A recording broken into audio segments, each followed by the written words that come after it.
မှုနဲ့ဝန်တင်ဟုံတို့နှစ်ယောက်တိုင်းပြန်ပွဲစဉ်ပေါ်မှာနှစ်ယောက်တိုက်ခိုက်နေကြပါတယ်ဆက်ဆက်တိုက်ခိုက်ခြင်းမှာတော့တယောက်ကိုတယောက်အကဲခတ်ရင်းတိုက်ခိုက်နေကြပါတယ်အဓိကတိုင်ခွက်တွေကိုမထုတ်တုံးကြသေးပါဘူးသူတို့တိုက်ခိုက်နေတာကိုအပေါ်ကနှစ်ယောက်ကကြည့်နေခဲ့တယ်ထို့အထဲမှာဝူတခင်လေးကဒီဓာတိုင်းကတူတို့ဝူအိမ်ကတတို့တမီကျုံမင်းကလေးကိုလာခေါ်သွားတဲ့လူထုတ်တုံးတာနဲ့တူနေတယ်ပြီးတော့သူရဲ့ကိုဟန်အနေထားကလည်းအရန်ကိုတူနေတယ်ဝူတခင်လေးကစီမှုကိုမှတ်မိသွားခဲ့တယ်ဝူတခင်လေးရဲ့စကားကြောင့်ကျင်းအိမ်ကငပေါ်ကောင်ကငါအခုပဲဒီကောင်ကိုတွားဆုံးမမယ်ဆိုပြီးထွက်သွားမယ်သူကိုဝူတခင်လေးကသူ့ကိုတားလိုက်ပြီးဒီထက်ငါမှကောင်းတဲ့အကြံဉာဏ်ရှိတဲ့အောက်ကစီမှုရဲ့ညီမဘေကခမောက်ဆောင်ထားတဲ့မိန်းကလေးကကျုံမင်းကလေးနဲ့အရန်တူနေတယ်တကယ်လို့တူတာကျုံမင်းကလေးဖြစ်နေရင်သူ့ကိုငါတို့ခေါ်နိုင်ရင်ဒီကိစ္စပြက်ပြီးတော့အောက်မှာစီနေတဲ့ကျုံမင်းကလေးထန်လက်ညှိုးထိုးပြီးပြောလိုက်ပါတယ်စင်ပေါ်မှာတော့စီမှုတို့တိုင်းပြိုင်ပွဲကအစိန်တက်နေပါပြီအောက်ကပလိတ်တက်တွေတဲ့အော်ဟဲ့ရင်အားပေးနေကြပါတယ်ဒီတစ်ခါတိုက်ခိုက်မှုမှာတော့နှစ်ယောက်စလုံးအားဆိုင်ထည့်ပြီးတိုက်လာကြပါတယ်ဝန်တင်ဟုံရဲ့လှန်နဲ့ထိုးလိုက်တာမြင်တော့အပေါ်ကကျင်းနေတဲ့လူကြီးကဝန်တင်ဟုံတိုက်ကွက်တွေ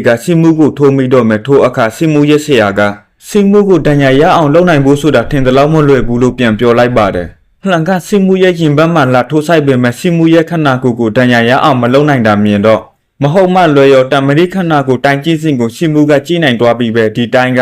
အစင်းတူမာတောင်ပြန်ဘက်ကင်းတဲ့တိုင်းအမျိုးသားပဲလို့မုတ်စိတ်ဖြူနေတဲ့လူကြီးတစ်ယောက်ကစီမှုရဲ့ဆရာကိုသူ့ရဲ့တပည့်အခုလိုကြည့်နိုင်တာကြီးစုစကားပြောနေပါတယ်တိုင်းပြန်ပွဲမှာတော့အစိန်ကကြမ်းတဲ့ကြမ်းလာနေပြီးသူတို့ရဲ့တိုက်ခိုက်မှုကိုအပေါ်ကလူကြီးတွေပါအံ့ဩရလောက်တဲ့အထီးကိုစိတ်ဝင်စားမှုမြင့်တက်နေပါတယ်သူတို့တိုက်ခိုက်နေတဲ့အချိန်ဟိုနှကောင်ကကျုံမင်းကလေးတို့အနာကိုရောက်လာခဲ့တယ်စင်မှုတို့ကတော့တိုင်းပြန်နေလို့အောက်ကအခြေအနေကိုတတိမထားမိကြပါဘူးကျင်းအိမ်ကငပေါ်ကောင်ကစီမှုရဲ့ညီမကိုရန်စကားပြောနေပါတယ်ဘေးနာကတိုင်းပြန်ပွဲကိုအာယုံရောက်နေတဲ့လူတွေလည်းသူတို့ရဲ့စကားတန်ကြောင့်သူတို့ဘက်ကိုလှည့်ကြည့်လာပြီးဘာတွေများဆက်ဖြစ်မလဲဆိုပြီးစိတ်ဝင်စားနေကြပါတယ်စီမှုရဲ့ညီမကသူတို့နဲ့စကားမများခြင်းတို့ကျုံမင်းကလေးကိုခေါ်ပြီးထွက်လာတဲ့အချိန်ဘူတခင်လေးကကျုံမင်းကလေးရဲ့ပတ်စံအိတ်အောက်မှာပြုတ်ကျနေပြီလို့ပြောလိုက်တဲ့အခါကျုံမင်းကလေးကအောက်ကိုဟိုတီလိုက်ကြည့်နေပါတယ်ဒါကပဲသူကျုံမင်းကလေးမှန်ဟူအိမ်ကတက်ခင်လေးကပရိရဲ့ဆင်ပြီးပြောလိုက်တာသူ့ရဲ့အကွက်ထဲကိုဝင်သွားခဲ့ပါပြီသူတို့ကိုအစ်စ်တယောက်အနောက်တယောက်ပိတ်ထားလိုက်ပါတယ်ကျုံမင်းကလေးရဲ့ခမောက်ကိုဘူတခင်လေးကတွားကင်ဖို့ကြိုးစားပေမဲ့ကျင်းကြီးကအမြန်မဲ့တားလိုက်ပါတယ်ဒီကိစ္စက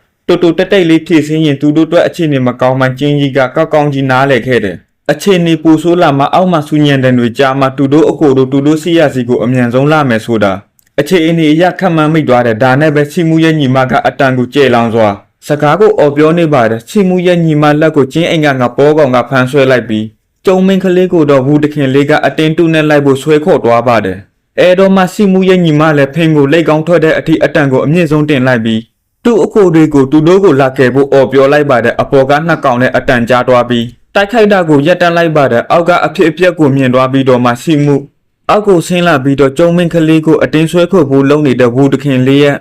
အစေကနေသူ့ရဲ့ဓာတ်နဲ့ချိန်လိုက်ပါတယ်အော်ခေါ်တာကသူ့ရဲ့ညီမတော်တော်အားကိုရတဲ့အကူပဲညီမကိုအရင်မကယ်ပဲစော်ကိုအရင်တွားခဲ့နေတယ်တော်သေးတာက